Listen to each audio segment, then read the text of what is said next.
नमस्कार मित्रांनो, स्वागत आहे आपलं पुन्हा एकदा माझ्या YouTube चॅनलवर। आज आपण संख्या पद्धती या घटकांतर्गत परिमेय संख्या अधिक उदाहरणे सरावासह पाहणार आहोत। त्यामध्ये परिमेय संख्यामधून दिलेल्या परिमेय संख्यामधून लहान परिमेय संख्या व मोठी परिमेय संख्या कशी ओळखायची याच्या संदर्भाची नमुना उदाहरण आपण सुरुवातीला पाहणार आहोत। तर अशा पद्धतीचे पारंपरिक उदाहरण विचारण्याची पद्धत 8वी शिष्यवृत्तीला होती, परंतु आता अनेक स्पर्धा परीक्षेमध्ये ट्रेंड बदलल्यामुळे अशा प्रकारचे प्रश्न विचारले जात आहेत जे बेसिक कन्सेप्टवर आधारित आहेत। तर आज आपण पाहूया पहिला प्रश्न, खालीलपैकी लहान परिमेय संख्या कोणती। इथे आपल्याला परिमेय संख्येचा कन्सेप्ट आणि परिमेय संख्या अंतर्गत येणारे पूर्णांक संख्या व अपूर्णांक संख्या हे दोन कन्सेप्ट माहित असणे गरजेचे आहे।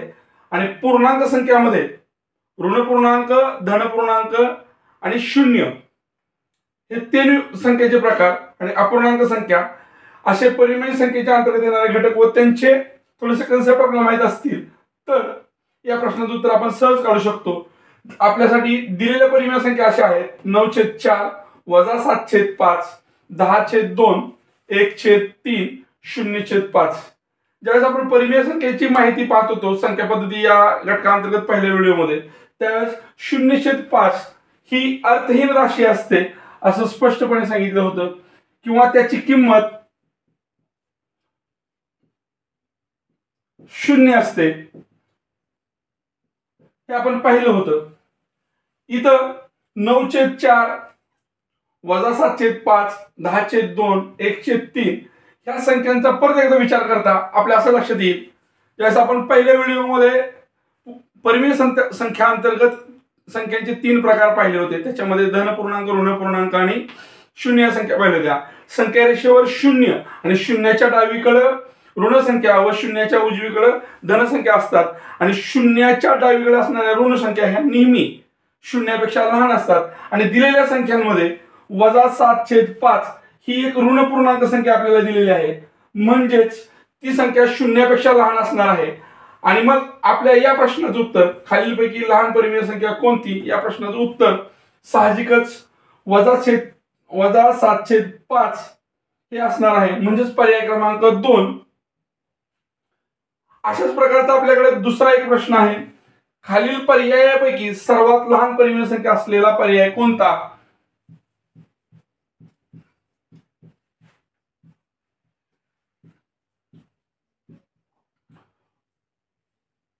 किंवा पर्याय ओळखा। तर इथं 4 पर्याय दिलेले आहेत। पहिला पर्याय आहे 1/2, दुसरा पर्याय आहे 13, तिसरा पर्याय आहे वजा 2/7 आणि चौथा पर्याय आहे 0।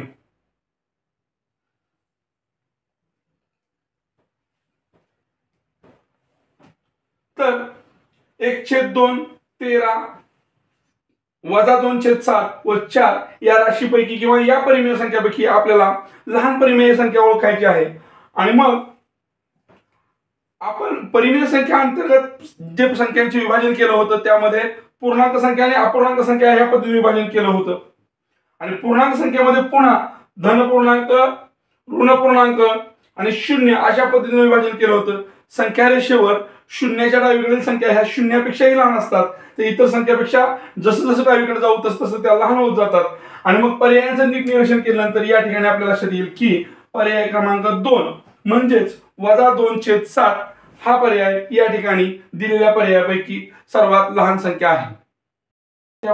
या संख्येवर आणखीन एक उदाहरण थोडंसं पाठीमागे पहिल्या उदाहरणाप्रमाणेच उदाहरण आहे। आपण परत एकदा हे उदाहरण सोडवण्याचा प्रयत्न करू।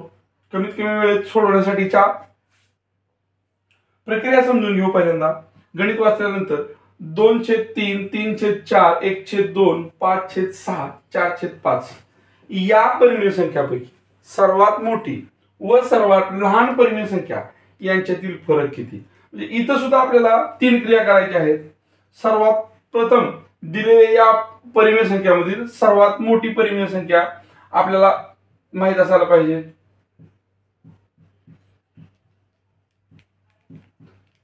त्याचबरोबर आपल्याला दिलेल्या संख्यांपैकी सर्वात छोटी परिमेय संख्या माहित असायला पाहिजे।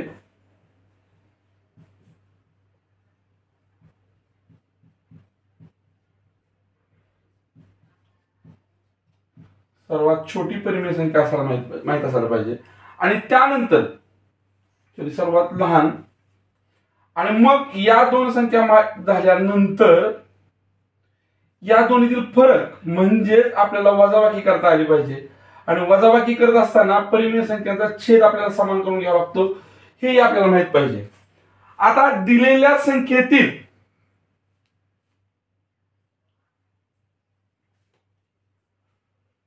सर्वात मोठी आणि सर्वात छोटी संख्या काढत असताना आपल्याला एक लक्षात येतंय, छेद आणि अंश, छेद आणि अंश, छेद आणि अंश, छेद आणि अंश, छेद आणि अंश यांच्यामध्ये फक्त एकचा फरक आहे. हा अंश एकाने लहान आहे. याचा अर्थ जी संख्या लहान ती संख्या लहान असणार आहे. आपण मगाच्या उदाहरणाप्रमाणे ह्याची सत्यता पडताळून पाहणार आहोत. म्हणजे नियम पाठ न करता काही नियमांची सत्यता किंवा ऑन द स्पॉट आपल्याला नियम तयार करून युक्ती काढता आली पाहिजे. ह्यासाठीच आपण या ठिकाणी दशांश अपूर्णांकात रूपांतर करून घेणार आहोत. 3 ने 2 ला भाग जात नाही म्हणून भाग आपण सुरुवातीपासून शून्याचा दिला. त्यानंतर 2च्या पुढे दशांश शून्य दिल्यामुळे शून्य वाढवून घेतलं. 3 ने 20 ला भाग दिला. 3 6 18, 2 बाकी उरली. 2च्या पुढे शून्य घेतला. 3 6 18. अशा पद्धतीनं पहिल्या अपूर्णांकाचं किंवा पहिल्या परिमेय संख्येचं दशांश अपूर्णांकात रूपांतर करून घेतलं. त्याचप्रमाणे आपण दुसऱ्या परिमेय संख्येचं दशांश अपूर्णांकात रूपांतर करून घेणार आहोत. 3 ने 4 ला भाग जात नाही, 4 ने 3 ला भाग जात नाही. शून्याचा भाग दिला. 3च्या पुढे शून्य घेतला. 30 झालं. 4 ने 30 ला भागल्यानंतर 4 7 28, 7चा भाग गेला. बाकी 2 उरली. 2च्या पुढे शून्य घेतला. 20 झालं, आणि 20 ला 4 ने भागातला 5 चौक 20. अशा पद्धतीने दुसऱ्या संख्येचं दशांश अपूर्णांकात रूप मिळालं. त्याचप्रमाणे तिसऱ्या संख्येचं दशांश अपूर्णांकात रूप घेणार आहोत आपण. 1/2. 2 ने 1 ला भाग जात नाही. शून्याचा भाग दिला. 1च्या पुढे दशांश चिन्ह, शून्याच्या पुढे दशांश चिन्ह दिल्यानंतर 1च्या पुढे इथं शून्य वाढवून घेतला. 10 ला 2 ने भाग दिला. 5. प्रत्येक संख्या आपण 2 दशांश स्थळापर्यंत लिहिले, त्यामुळे ई पण 2 दशांश स्थळापर्यंत कन्व्हर्ट करण्यासाठी शून्य वाढवून घेतला. त्याच पद्धतीनं 5/6 या संख्येचं दशांश अपूर्णांकात रूप आपण काढून घेणार आहोत. 6 ने 5 ला भाग जात नाही. शून्याचा भाग दिला. 5च्या पुढे शून्य दिला. 6 8 48. 8चा भाग बसला. बाकी 2 उरली. 20 झालं. 20 ला परत 6 ने भागलं. 6 3 18. आणि त्यानंतर 4/5 या अपूर्णांकाचा आपण या परिमेय संख्येचा आपण दशांश अपूर्णांकात रूपांतर करून घेऊ. 5 ने 4 ला भाग जात नाही. शून्याचा भाग दिला, आणि 4च्या पुढे शून्य वाढून घेतलं. 45/40. सगळ्या संख्या 2 दशांश स्थळापर्यंत असल्यामुळे याच्या पुढे पण आपण 2 दशांश स्थळापर्यंत शून्य दिलं. आणि मग याचं नीट निरीक्षण केल्यानंतर आपल्या असं लक्षात येतंय की सर्वात छोटी संख्या ही 0.50 किंवा 0.5 आहे, आणि सर्वात मोठी संख्या 0.83 आहे. आणि मग मी थोड्या वेळापूर्वी म्हणल्याप्रमाणे आपण जर अंश आणि छेद, अंश आणि छेद, अंश आणि छेद यांचं नीट निरीक्षण केल्यानंतर छेद अंशापेक्षा 1 ने मोठा असेल, छेद अंशापेक्षा 1 ने मोठा असेल, आणि अशा वेळेस त्या परिमेय संख्येचं किंवा त्या अपूर्णांकाचं आपल्याला लहान मोठेपण ठरवायचं असेल तर ज्या संख्येचा छेद लहान ती संख्या लहान, आणि ज्या संख्येचा छेद मोठा ती संख्या मोठी, अशा प्रकारचा एक सामान्य नियम आपण काढू शकतो. आता आपल्याला इथल्या 2 क्रिया झालेल्या आहेत. तिसरी क्रिया करून घ्यावी लागणार आहे. तिसरी क्रिया करण्यासाठी मोठ्या संख्येतून अर्थात 5/6 मधून 1/2 वजा करावं लागणार आहे. आता परिमेय संख्या किंवा अपूर्णांकाची वजाबाकी करायची असेल किंवा परिमेय संख्या किंवा अपूर्णांकांची बेरीज करायची असेल तर त्यासाठी त्यांचा छेद समान करून घ्यावा लागतो. या ठिकाणी आपण दोन्ही ठिकाणी छेदाचं रूपांतर 6 मध्ये करू शकतो. या छेदाला इथं 6 आहे, याला आपण 6 मध्ये कन्व्हर्शन करू शकतो, किंवा या छेदाने या पूर्ण अपूर्णांकाला गुणून आपण छेदाचं समानीकरण करून घेऊ शकतो, छेद समान करून घेतो. या 2 न आपण 5/6 ला गुणल्यानंतर 5 गुणिले 2 10 आणि 6 गुणिले 2 12. आता या पूर्ण अपूर्णांकाला इकडल्या छेदाने आपण गुणून, कारण छेद समान करायचा आहे, वजाबाकी चिन्ह दिलं 6 1 6 आणि 6 दुणे 12 यांचा असा गुणाकार आणि यांचा असा गुणाकार, या पद्धतीने आपण ते करून घेतलं. त्यानंतर छेद समान झाल्यानंतर अंशाची वजाबाकी केली, 10 तून 6 गेलं 4 उरलं, छेद 12 आला. आता उत्तर तर 4/12 आले, परंतु पर्यायामध्ये हे उत्तर नाही. आपण या उत्तराला छोटं रूप किंवा गणिताच्या भाषेत अतिसंक्षिप्त रूप देऊ शकतो. 4 1 4 4 त्रिकोण 12. म्हणजे या उत्तराला आपण अतिसंक्षिप्त रूप दिल्यानंतर 1/3 अशा पद्धतीचं उत्तर येते आणि मग पर्याय क्रमांक 2 हा या ठिकाणी योग्य पर्याय आहे. यानंतर संख्या पद्धती या घटकांतर्गत परिमेय संख्यामधील परिमेय संख्यांची बेरीज आणि परिमेय संख्यांच्या बेरजेमध्ये आपण 2 वेगवेगळे नमुने पाहतोय. परिमेय संख्या अधिक परिमेय संख्या, जिथं परिमेय संख्याचा छेद समान आहे अशा 2 संख्यांची बेरीज, आणि दुसरं उदाहरण आहे परिमेय संख्यांच्या बेरजेचंच परंतु इथं छेद समान नाही. यासाठी कोणती क्रिया करावी लागेल हे उदाहरणात आपण समजून घेणार आहोत. आता परिमेय संख्यांची बेरीज करत असताना आपल्याला पहिली परिमेय संख्या आहे 245/378 अधिक 220/378. आपण परिमेय संख्येच्या बेरजेचा नियम किंवा अपूर्णांकाच्या बेरजेचा नियम, पहिल्यांदा आपल्याला त्याचा छेद समान आहे का हे पाहावं लागतं. जर छेद समान असेल तर तो छेद आपण आहे तोच ठेवतो, त्या छेदाची बेरीज करत नाही, हे लक्षात ठेवलं पाहिजे. आणि जर छेद समान असेल तर आपण फक्त त्या परिमेय संख्येतील किंवा त्या अपूर्णांकातील अंशांची बेरीज करत असतो. 0 आणि 5 5, 2 आणि 4 6, 2 आणि 2 4. या पद्धतीनं उत्तर आपलं निघतं आणि हे उत्तर पाहिल्यानंतर आपल्या लक्षात येईल पर्याय क्रमांक 1 हा आपल्या उत्तराशी पर्याय क्रमांक 2 आपल्या उत्तराशी मिळता जुळता आहे. त्यामुळे पर्याय क्रमांक 2 हे या प्रश्नाचं योग्य उत्तर असणार आहे. त्याचबरोबर या ठिकाणी दुसरा परिमेय संख्येच्या बेरजेचा नमुना आपल्यासाठी दिलेला आहे. तो असा आहे 12/15 अधिक 14/18. आता वरच्या गणितात सांगितल्याप्रमाणे आपल्याला ज्यावेळेस परिमेय संख्येची किंवा अपूर्णांकांची बेरीज करायची असते त्यावेळेस तो छेद समान असावा लागतो. तो छेद समान करून घेण्यासाठी इकडल्या अपूर्णांकाच्या छेदानं इकडल्या अपूर्णांकाला किंवा परिमेय संख्येच्या अंशाला आणि छेदाला, त्याचप्रमाणे इकडल्या परिमेय संख्येच्या छेदानं इकडल्या परिमेय संख्येच्या किंवा इकडल्या अपूर्णांक संख्येच्या अंशाला आणि छेदाला गुणणे ही क्रिया केली जाते. मग आपण ती करूया. 12/15 गुणिले 18 गुणिले 18 अधिकचं चिन्ह देऊया 14/18 गुणिले इकडला छेद 15 गुणिले इकडला छेद 15. अशा पद्धतीने गणित होणार आहे. आणि याचं सिम्प्लिफिकेशन किंवा सरळ रूप दिल्यानंतर आपल्याला 15चा किंवा 12चा पाढा पाठ पाहिजे. 12×96 6 आजचे गेले 9, 12 12 9 21 216, 15 8 आजचे गेले 12, 15 15 15 12 27 270. त्याच पद्धतीनं हाच गुणाकार येत आहे, संख्याचा क्रम बदल आहे त्यामुळे इथला छेदाचा गुणाकार हा 270 असणार आहे. 14 ने 15ला किंवा 15 ने 14ला गुणून वरचा अंश काढू शकतो. 15 चोक 60 0 हातचे गेले 6, 15 15 15 6 21. आता छेद समान आहे त्यावेळेस मात्र आपण अंशाची बेरीज करणार आहे फक्त आणि छेद तसा ठेवणार आहे. 270 छेद आहे आणि 426 हा अंश होईल. परंतु अशा पद्धतीचा पर्याय आपल्याकडे नाही. मग याला आपण छोटं रूप देण्याचा प्रयत्न करणार आहोत.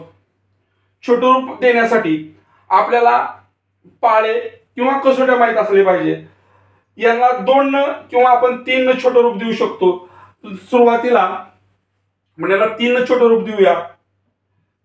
3 न भाग जाण्यासाठीची कसोटी आहे 3 या अंकांची बेरीज ही 3च्या पटीत असली पाहिजे. 4 आणि 2 6, 6 आणि 6 12 ही 3च्या पटीत आहे. 2 आणि 7 9 हे पण 3च्या पटीत आहे. याला 3 आपण छोटं रूप देऊ शकतो. 3 1 3, एक उरलं ते एक इथं घेतलं 12 झालं. 3 चौक 12, 3 दुणे 6.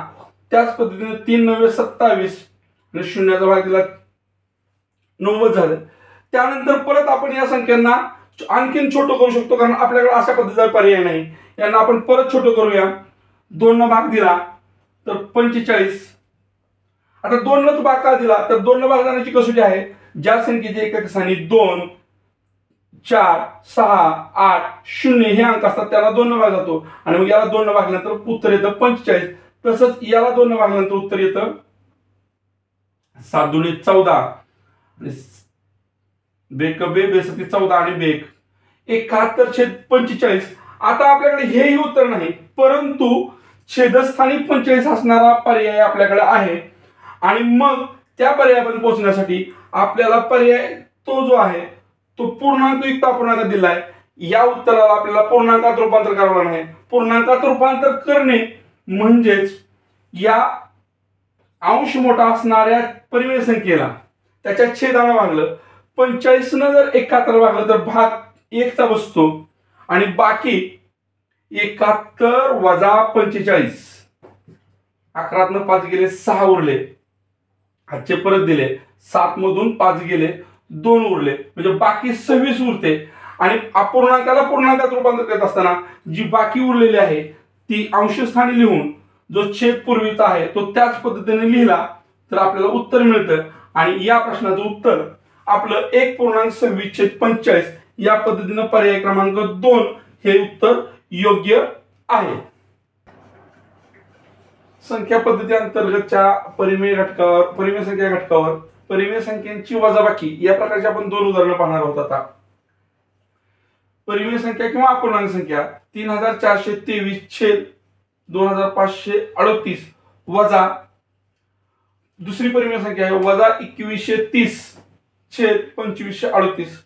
या ठिकाणी निरीक्षण केलं तर असं लक्षात येईल की या ठिकाणी या 2 परिमेय संख्यांचा किंवा अपूर्णांकांचा छेद समान आहे. ज्यावेळेस छेद समान असतो त्यावेळेस त्या परिमेय संख्यांची किंवा त्या अपूर्णांक संख्यांची बेरीज वजाबाकी करत असताना तो छेद तसाच कायम ठेवून फक्त अंशांची जी क्रिया करायला सांगितली ते क्रिया करणं अपेक्षित असतं त्याप्रमाणे आपण क्रिया करणार आहोत. आता छेद कायम तसा ठेवला 3423 वजा कंसाच्या आत परत वजा 2130. आता इथं पूर्णांक संख्येच्या बेरीज वजाबाकीचे जे नियम आहेत संख्या चिन्हासह बेरीज वजाबाकी करत असताना जे नियम आहेत ते नियम माहीत असणं आवश्यक आहे. इथं कंसाच्या बाहेर वजाबाकी चिन्ह आहे आणि कंसाच्या आत परत वजाबाकी चिन्ह आहे त्यामुळं या चिन्हावर फरक होऊन हे चिन्ह अधिक मध्ये बदललं जातं आणि मग या 2 संख्यांची बेरीज होते. छेद समान ठेवला. एकक स्थानच्या अंकांची बेरीज केली 0, दशक स्थानच्या अंकांची बेरीज केली 5, शतक स्थानच्या अंकांची बेरीज केली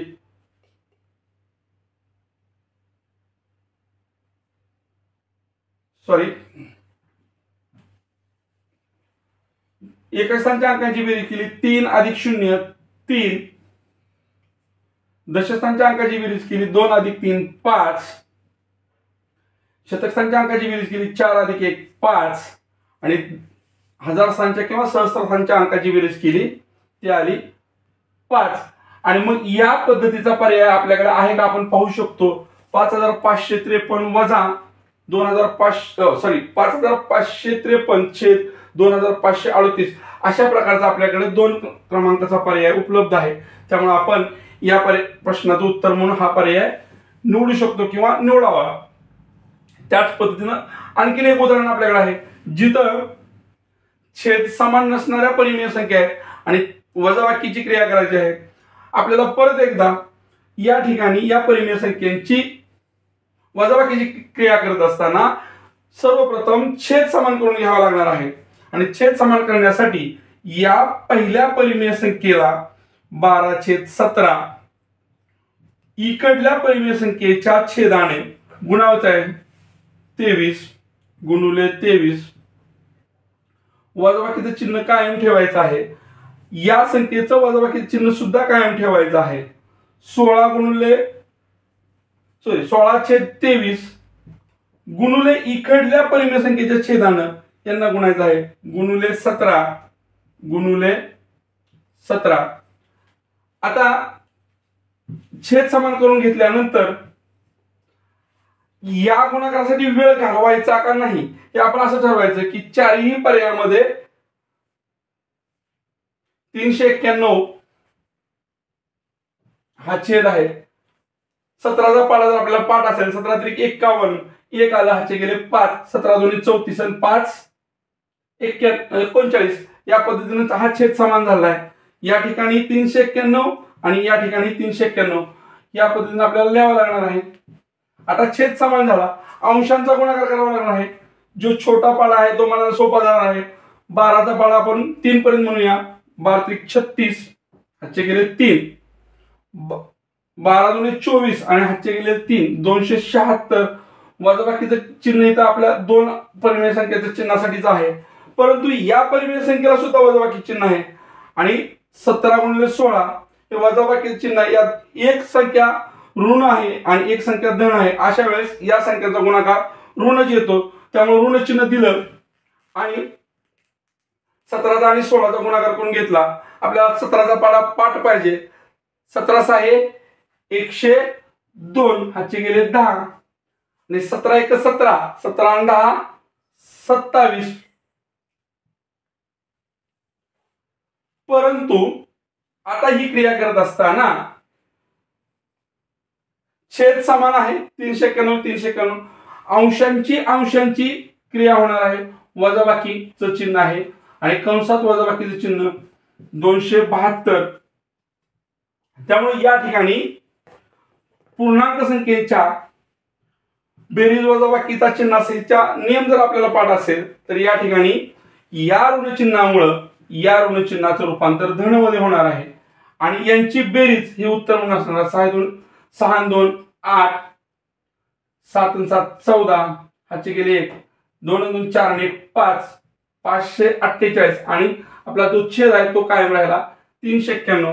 अशा पद्धतीचा पर्याय आपल्याकडे आहे का तर आपल्याकडे अशा पद्धतीचा पर्याय 548 छेद 391 आहे. त्याचा क्रमांक आहे 2. परिमेय संख्या या घटकावर आधारित गुणाकार व्यस्त या कन्सेप्टला अनुसरून आपल्याला 2 उदाहरणाचे नमुने पाहायचे आहेत जेणेकरून उदाहरण आपलं चुकणार नाही. आपण परिमेय संख्या पाहत असताना गुणाकार व्यस्त ही संकल्पना त्या व्हिडिओमध्ये मी तुम्हाला सांगितली होती. ज्या 2 परिमेय संख्यांचा गुणाकार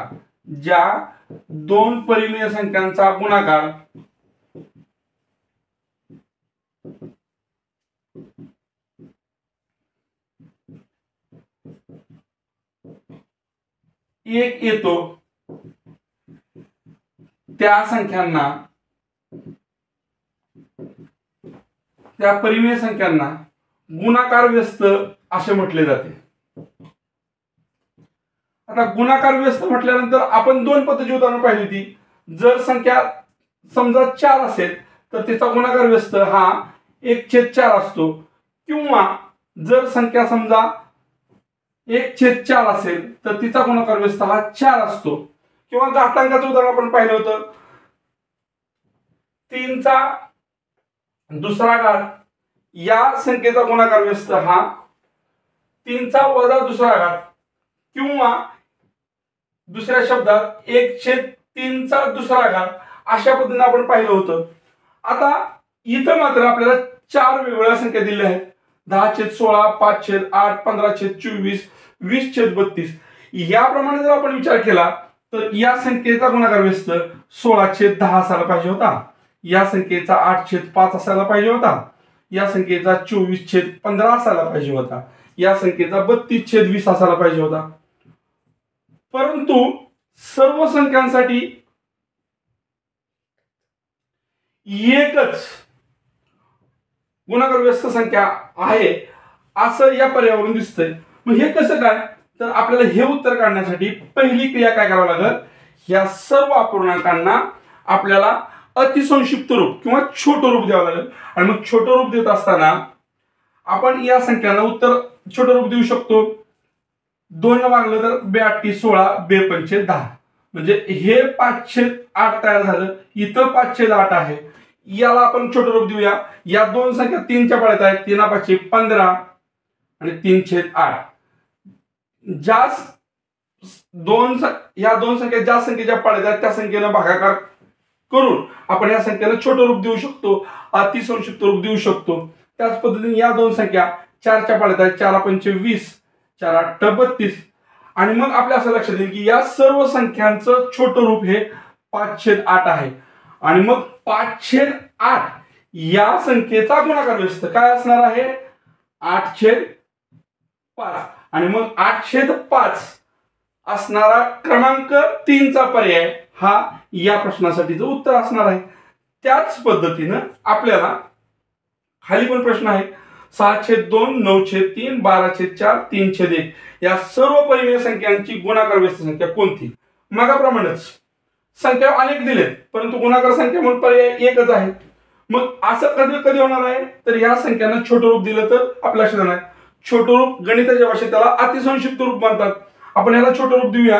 2×2, 2×3 = 6, 3/1 याचं छोटं रूप झालं. 3×1 = 3, 3×3 = 9. एकाच संख्येनं अंशाला आणि छेदाला इथला कार्यक्रम 2 न केला, इथला कार्यक्रम 3 न केला, इथला कार्यक्रम 4 न होता. 4×1 = 4, 4×3 = 12. आणि मग असं लक्षात येतं 3/1, 3/1, 3/1 आणि 3/1 असे हे सर्व परिमेय संख्या आहेत. आणि मग 3/1 ह्याचा गुणाकार व्यस्त काय असणार आहे, 1/3 आणि 1/3 असा पर्याय आपल्याला कुठे दिसतोय, तर पर्याय क्रमांक 1 मध्ये दिसतोय. त्यामुळं या प्रश्नाचं उत्तर 1/3 हे योग्य उत्तर आहे. यानंतर आपल्याला परिमेय संख्येच्या गुणाकारावर आधारित 2 उदाहरणं पाहिजे आहेत. 2 परिमेय संख्या दिल्या आहेत. 142/145 गुणिले 130/126. आता हे उदाहरण सोडवत असताना गुणाकार करत असताना या 2 तिरक्या संख्येचा आपण भाग देऊ शकतो, या 2 तिरक्या संख्येचा भाग देऊ शकतो, किंवा ह्या संख्येला एकामेकाला जर एका संख्येला भाग देऊन छोटं रूप देऊ शकतो. आता इथं पहिल्यांदा माझ्या असं लक्षात येत आहे की मी या 130ला आणि 145ला मी 5 न भाग देऊ शकतो. 5 दुणे 10 उरले 3, 3च्या पुढे 0 घेतले 30 झाले. 5 × 30 इथं 26 आलं. याला 5 न भागलं. 5 दुणे 10 उरले 4, 45 झाले. 5 × 9 = 45, 29 आलं. त्याच पद्धतीनं मी या 2 संख्यांना आता भाग देऊ शकतो. आता इथं 26 आहे, इथे 29 आहे. पुढे भाग जात नाही का, तर ही 29 ही संख्या मूळ संख्या आहे. त्याच पद्धतीने 126 आणि 142ला आपण भाग घालणार आहोत. छोटी संख्या 2 न भाग जाणारी दिसते आपल्याला. बेस आहे 12 आणि 6ला 3 वाढले तर उत्तर आलं 63. याला उत्तर काढूया. बेस 14, बेस 14, 2 याचं उत्तर आलं 71. आता या 2 संख्यांना पुन्हा भाग जात नाही का, तर हे 71 मूळ आहे. मग आता आपण या दोन्हींचा गुणाकार करणार आहोत. 71 गुणिले 26 छेद 29 गुणिले 63. आता थोडस जर आपण कॉमन सेन्स वापरला तर या दोन्हीचा गुणाकार एकक स्थानी 9×27 7 असणार आहे. एकक स्थानी 7 असणारे छेद 2 पर्याय आणि या दोन्हीचा गुणाकार 1 गुणिले 6 असणार आहे. त्याच्या पण एकक स्थानी 6 असणार आहे. म्हणजे या 2 पर्यायापैकी उत्तर असणार आहे. त्यासाठी आपण गुणाकार करूया. जर गुणाकार आपल्याला 26चा पाढा पाठ नसेल तर गुणाकार आपण 71 गुणिले 26 सुटसुटीतपणे करूया. गणित सोपं आहे. हक्काचा मार्क आहे, जाऊ द्यायचा नसतो. 6×1 = 6, 6×7 = 42 शून्य दिला, दशक स्थानाच्या अंकाने गुणाकार चालू केलं, बे क बे, बेसाठी 14 आणि या दोन्हीची बेरीज केली 6, 2 2 4, 4 4 8, 1. 1846 आपल्याला अंशस्थानी पाहिजे आणि 1846 अंशस्थानी असणारा हा पर्याय आहे. पुढचा वेळ आपण वाचू शकतो, परंतु उत्तर आपलं बरोबर आहे का यासाठी आपण छेदांचा पण गुणाकार करूया. 63 गुणिले 29, 29चा पाडा पाठ नाही, 9 त्रिक 27 हरकत नाही, 9 सके 54 2 56 अधिक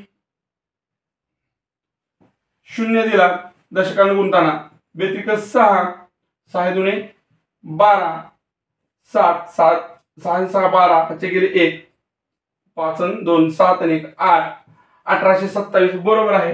याचं उत्तर पर्याय क्रमांक 1 येणार आहे. त्याच पद्धतीनं आपल्याला पुढे दुसरी एक उदाहरण दिलं आहे, त्याच्यामध्ये दोन परिमेय संख्येचा गुणाकार करायला सांगितलेला आहे. -92 छेद 78 गुणिले 130 छेद -138.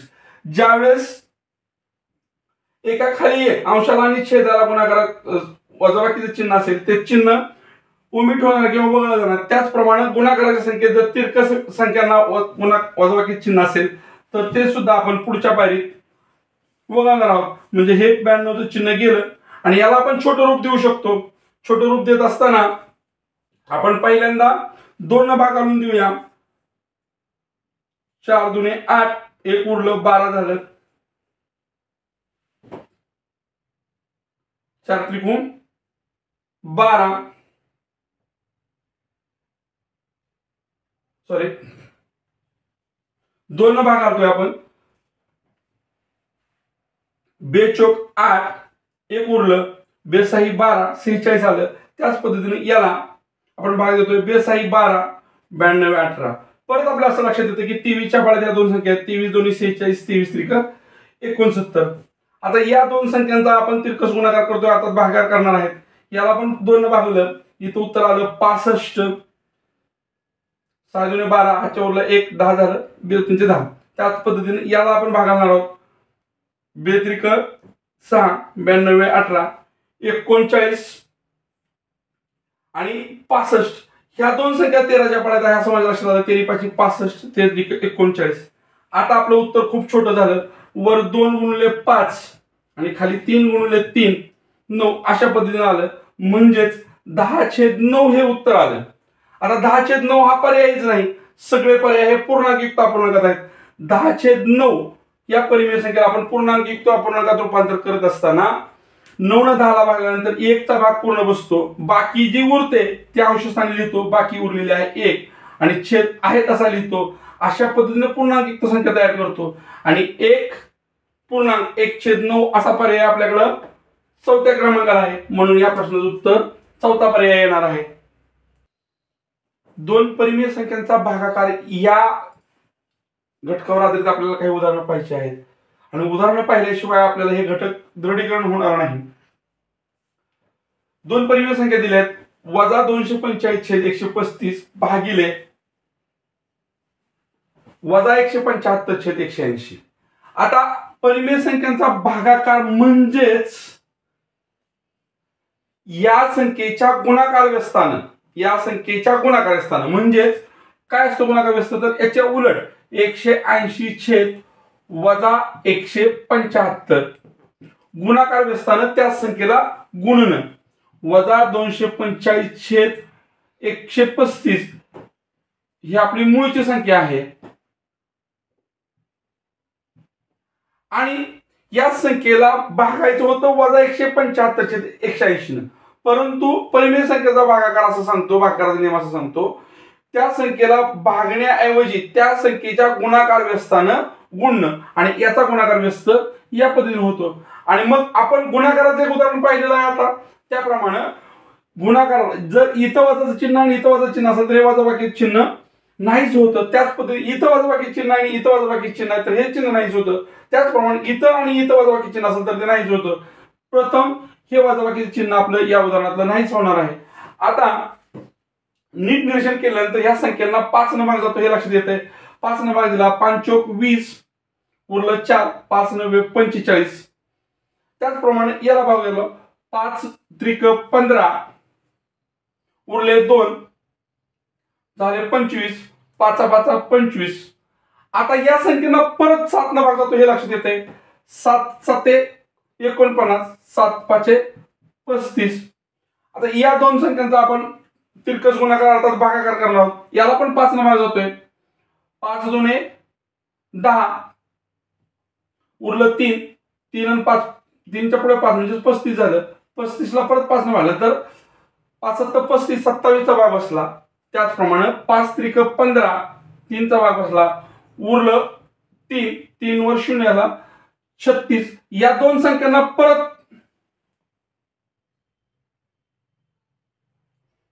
9 न भाग जातो हे लक्षात येते. 9 त्रिक 27, 9 चोक 36.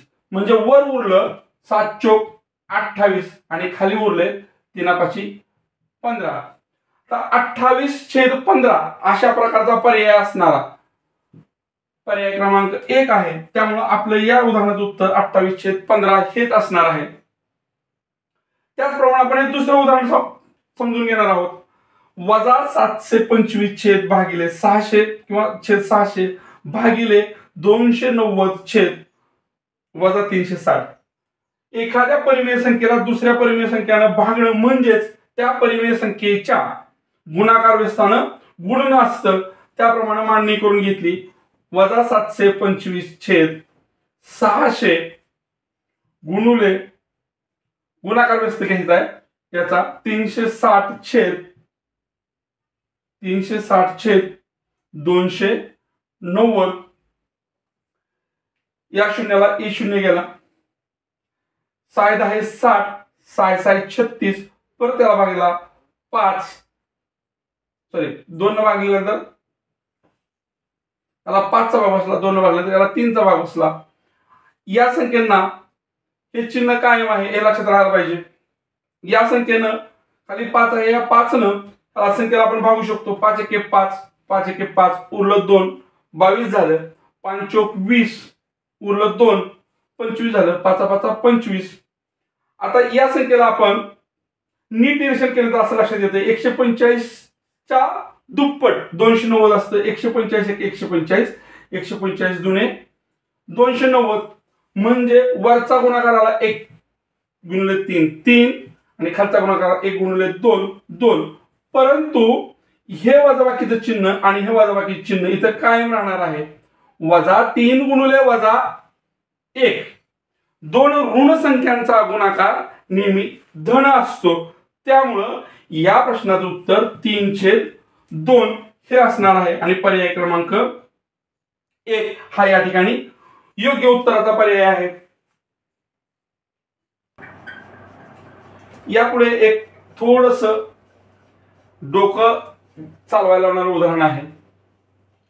12/17 या संख्येस 23/35 च्या गुणाकार व्यस्त 23/35 च्या गुणाकार व्यस्त संख्येने गुणल्यास येणाऱ्या गुणाकाराचा गुणाकार व्यस्त विचारलंय. काय करायला काय सांगितलंय? या संख्येचा आणि या संख्येच्या गुणाकार व्यस्ताचा गुणाकार करायचा आहे आणि जो उत्तर येईल त्या उत्तराचा गुणाकार व्यस्त किती असा प्रश्न विचारला. मग आपण पहिल्यांदा गुणाकाराची क्रिया करणार आहोत. 12/17 गुणुले आता या संख्येचा गुणाकार व्यस्त किती असणार आहे? 35/23. आपल्याला जर नीट लक्ष दिलं आपण तर 17 आणि 23 मूळ संख्या आहेत, त्यामुळे यांचा भाग जात नाही हे लक्षात येतंय.